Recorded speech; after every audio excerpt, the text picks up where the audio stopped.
इससे पहले कि मैं अपनी बात आपके सामने रखूं, मैं पहली बार यहाँ पे आपके सामने बोलने जा रहा हूँ कि इन्होंने मुझे इस लायक समझा और पार्टी में आगे बढ़ाया। और अगर कहीं गलती से मुझसे कुछ कोई बात गलत भी निकले तो मुझे पूरी उम्मीद है कि पार्टी के हमारे लीडर साहिबान और कारकुनान, मेरे हमरा कारकुनान हजरात और बाला की आवाम उसको नजरअंदाज करेंगे। यहाँ पे मौजूद हमारे कांग्रेस कमेटी के जनरल सेक्रेटरी, थोड़ी सी इनको बढ़ा दीजिए, थोड़ी सी जनरल सेक्रेटरी और मेरे लीडर मोहतरम अब्दुल मजीद वानी साहब, हमारे डिस्ट्रिक्ट प्रेसिडेंट मोहतरमा ललिता देवी जी, और यहाँ पे मौजूद, मुझे लगता है कि अगर मैं गलत हूं तो मेरे पार्टी के लीडर मुझे दुरुस्त करें। मुझे लगता है कि जम्मू कश्मीर में अगर सबसे बेहतरीन कोई ब्लॉक प्रेसिडेंट है तो वो हमारे जावेद लोन साहब हैं, जो हमारे इलाके की जिस तरीके से उन्होंने पार्टी को चलाया है, जिस तरीके से उन्होंने पार्टी कारकुनान और लीड में कोई हो सकता। और यहाँ पे मौजूद हमारे सभी लीडर, हमारे जज, हम आज आपकी कचहरी में खड़े हैं तो मेरा अस्सलाम वालेकुम और आदाब। ये मेरी खुशनसीबी है कि मोहतरम अब्दुल मजीद वानी साहब मेरे लीडर हैं। मेरे वालिद मरहूम मोहम्मद शरीफ नियाज साहब जब वो गुजर गए तो वानी साहब ने मुझे दावत दी पार्टी में काम करने की। इसके लिए मैं अपने पार्टी की तरफ से और खुसूसन अपनी तरफ से मैं उनका शुक्रिया अदा करना चाहता हूं। और मैं आपको यकीन दिलाना चाहता हूं जो भरोसा मुजीब साहब ने, वानी साहब ने और पार्टी के सभी हजरात ने मुझ पे किया है, इंशाल्लाह मैं उस भरोसे की पूरी इज्जत रखूंगा। आप सभी जान रहे हैं कि यहाँ पे आज हम एक ऐसे मकसद के लिए जमा हुए हैं। हमारा इलेक्शन जो आया है 16 तारीख को आपने वोट करना है। शायद ये पहली बार तारीख में ऐसा इलेक्शन है जबकि हमने अपनी हुकूमत से पिछले 7 सालों का नहीं बल्कि 100 सालों का हिसाब किताब लेना है। जिस पार्टी ने 2014 में अवाम को गुमराह करके हिंदू और मुसलमान के बीच में दीवार खड़ी करके, यहाँ पे इलाकों के बीच में दीवार खड़ी करके वोट हासिल किया और कहा कि कांग्रेस पार्टी ने कुछ नहीं किया। आप मुझे पिछले 7.5 साल की एक दंगा बता दीजिए जो बीजेपी ने यहाँ पे बनाया है। अगर उन्होंने कोई एक दंगा बनाया हो, मैं ललिता देवी जी को बोलूंगा अभी विड्रॉ कर दीजिए। उन्होंने ऐसा कुछ नहीं किया क्योंकि उनका मकसद तामीर और तरक्की नहीं था बल्कि अपनी अभियान चलानी थी। और इसलिए सबूत आपके पास वक्तन फक्तन आते रहे। जो तामीर और तरक्की हमारी हुकूमत ने, हम सब के कायद गुलाम नबी आजाद साहब ने शुरू की थी, जिसको आगे हमारे अब्दुल मजीद वानी साहब देखते थे, भद्रवा में मोहम्मद शरीफ नियाज साहब देखते थे, उसमें इन्होंने बैरियर लगा के बिल्कुल बंद कर दिया। जितनी भी स्कीमें हमारे वक्त में चलती थी उन स्कीमों को बंद कर दिया। जो पैसा मरकज से हमारी हुकूमत गरीबों के लिए भेज रही थी वो पैसा इन्होंने अमीरों के लिए भेजा। शायद जब यहाँ पे 2014 में भी यहाँ लोकसभा लेवल पे करते थे, उनका एक वादा था कि हर साल हम 2 करोड़ नौकरियां देना तो दूर, जिन नौजवानों को हमारे वक्त में रोजगार दिया गया था, पढ़े लिखे नौजवानों को, उनका भी रोजगार छीन लिया गया। इसका सबसे बड़ा सबूत अगर कोई है तो वो जो सेल्फ हेल्प ग्रुप के नौजवानों को, जिनको 20% रोजगार जम्मू कश्मीर की तामीर और तरक्की का हिस्सा दिया जाता था, वो हमारे बच्चों को मिलता था। बड़े बड़े ठेकेदार और कहा गया कि ये सारा का सारा पैसा बड़े बड़े सरमायादारों के लिए है, गरीबों के लिए नहीं है। क्या इस चीज के लिए हमने अपनी हुकूमत को बनाया था? क्या इस चीज को बताओ? मोहतरम अब्दुल मजीद वानी साहब के हुक्म के मुताबिक मैं अपने चंगा ब्लॉक से इलेक्शन लड़ा हूं और मैं आपको बता दूं हम भारी अक्सरियत से वहां से जीत रहे हैं। और मैं आपको एक और खुशखबरी सुनाऊं, जो जहर बीजेपी ने फैलाया था, जो वहां पे फैलाते हैं वो यहाँ पे भी फैलाते हैं। मेरी चंगा ब्लॉक में जो हिंदू और मुसलमान भाइयों का रेशियो है वो 60-40 का था। 60% मुसलमान भाई थे, 40% हिंदू भाई थे। तो जो हमारा यहाँ पे एक्स एमएलए था उसको भी इलेक्शन लड़ना था, इसलिए उसने क्या करवाया, एडमिनिस्ट्रेशन से मिलके 4 हिंदू पंचायतों को उसके साथ जोड़ दिया।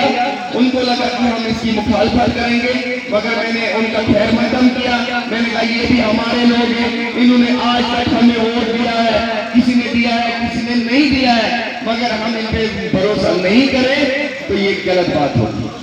और जब इलेक्शन हुआ उन पंचायतों से, जिन पंचायतों में 100% हिंदू आबादी है, वहां पे 80% वोट मुझे मिला।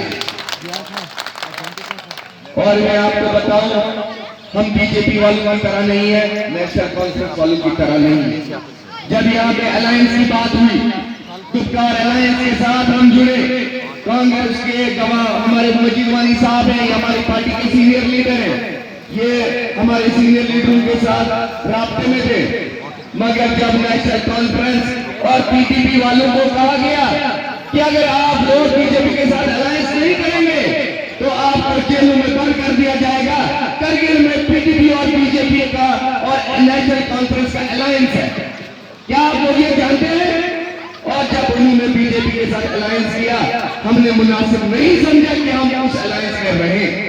इसलिए हमने सोचा हमारे जज जो है ये अवाम है, हमारा फैसला अवाम का फैसला ये अवाम खुद करेगी। हम किसी पार्टी के भरोसे में नहीं रहेंगे और हमने हर जगह पे अपने दम पे इलेक्शन लड़ा।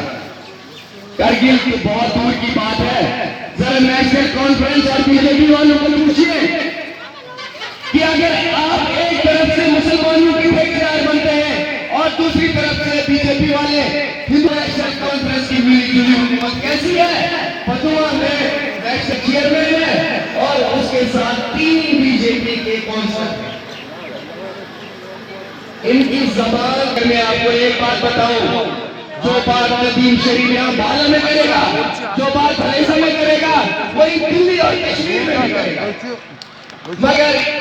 मगर ये जो हमारे बीजेपी और नेशनल कॉन्फ्रेंस के लीडर हैं, इन्होंने इस सियासत को तिजारत बना के रखा है। अगर इनको अवाम के साथ हमदर्दी होती, ना ये मुसलमान के नाम पे वोट लेते, ना हिंदुओं के नाम पे वोट लेते, क्योंकि मजहब को हम करेंगे जब ये रोकेंगे फिर देखेंगे। इलेक्शन है ना तो सनातन हम धर्म का इलेक्शन है। बोलते जाएंगे जब ये रोकेंगे फिर देखेंगे। अवाम को रोटी, कपड़ा और मकान कौन देगा? कौन भाईचारा हमारा जो सदियों का भाईचारा है उसको बढ़ाएगा? मैं आपको बताऊं, यहाँ पे जो इलेक्शन होने जा रहा है 16 तारीख को, उसके बाद एक और इलेक्शन होगा डिस्ट्रिक्ट डेवलपमेंट काउंसिल का चेयरमैन का। उसके लिए मैं अपनी खुशकिस्मती समझता हूँ कि पार्टी के जितने भी जिम्मेदार लोग हैं उनका ये मानना है कि अगर डिस्ट्रिक्ट डोडा में अक्सरियत आती है तो आपका अपना बेटा नदीम शरीफ नियाज डिस्ट्रिक्ट डेवलपमेंट काउंसिल का चेयरमैन बनेगा। बीजेपी वालों का मानना है कि अगर उनकी अक्सरियत आएगी तो उनका चेयरमैन कैंडिडेट होगा शक्तिराज परिहार, एक्स मिनिस्टर डोडा के। आप खुद समझ लीजिए, एक मिनिस्टर होकर अगर कोई ब्लॉक का इलेक्शन लड़ेगा तो उनका क्या मयार है। मगर मैं आपको बता दूं, जिस कैंडिडेट को बीजेपी वालों ने खड़ा किया है उसको हमारे अब्दुल मजीद वानी साहब ने अपने ही बूथ पे हरा दिया है। वो इंशाल्लाह मुझे पूरी उम्मीद है कि वो शायद अपना जो ब्लॉक का इलेक्शन है वो भी जीत पाएगा। बहरहाल मुझे पूरी उम्मीद है कि ये वोट आप 16 तारीख को जो डालेंगे वो डिस्ट्रिक्ट डेवलपमेंट काउंसिल के चेयरमैन के लिए होगा। अगर आपका वोट ललिता देवी जी को जाएगा, वो आप समझ लीजिए वो नदीम शरीफ नियाज के खाते में आएगा। और मैं आपको बता दूं, ये जो नेशनल कॉन्फ्रेंस के लीडर घूम रहे हैं, जरा इनको सवाल कीजिए, इनको पूछे कि नदीम शरीफ न्याज कांग्रेस की तरफ से और बीजेपी की तरफ से शक्ति परिहार है, आपका कौन है? उनका कोई नहीं है। अगर उनका कोई नहीं है तो फिर वो उठे क्यों है? और अगर उठे हैं तो वो किसका वोट काटेंगे और फायदा किसको होगा, ये आप सबको मालूम है। इस पे मैं ज्यादा बोलूं तो मुनासिब नहीं होगा, क्योंकि इस बात पे रोशनी डालने के लिए मुझसे बुजुर्ग लोग यहाँ पे हैं और मुझे पूरा यकीन है कि आप लोग हम पे भरोसा करेंगे।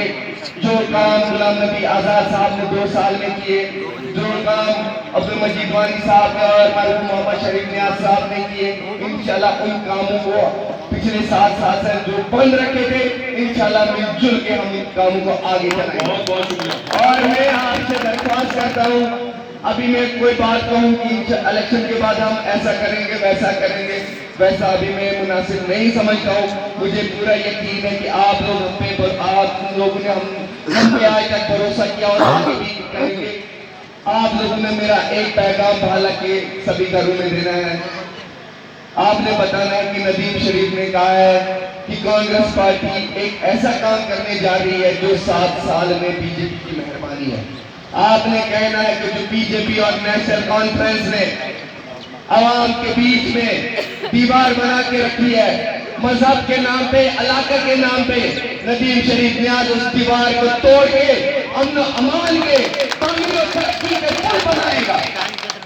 और मैं आपको बता दूं, हम बंद कमरों में बैठ के मजीद साहब, मैं और मुजीब साहब एक कमरे में बैठ के कोई फैसला नहीं लेंगे। हम यहीं पे आएंगे, आपके भाला में, आपके डोडा में, आपके भलेसा में, डिस्ट्रिक्ट डोडा के हर ब्लॉक में, और गांवों की बेहतरी के लिए जो आपका फैसला होगा उस फैसले पे मोहर इंडियन नेशनल कांग्रेस लगाएगी। बाकी अभी वक्त कम है, मेरे सीनियर साथियों ने भी बोलना है, इसलिए मैं आपसे दरख्वास्त करता हूं कि आप हमारी लीडरों की बात सुने और 16 तारीख को ज्यादा से ज्यादा तादाद में आप ललिता देवी जी को वोट देके नदीम शरीफ न्याज को और अब्दुल मजीद वानी साहब को मजबूत करें। हम मजबूत होंगे, हम आपकी जंग लड़ेंगे, आपकी तामीर और तरक्की करेंगे इंशाल्लाह। बहुत बहुत शुक्रिया। खुदा हाफिज़।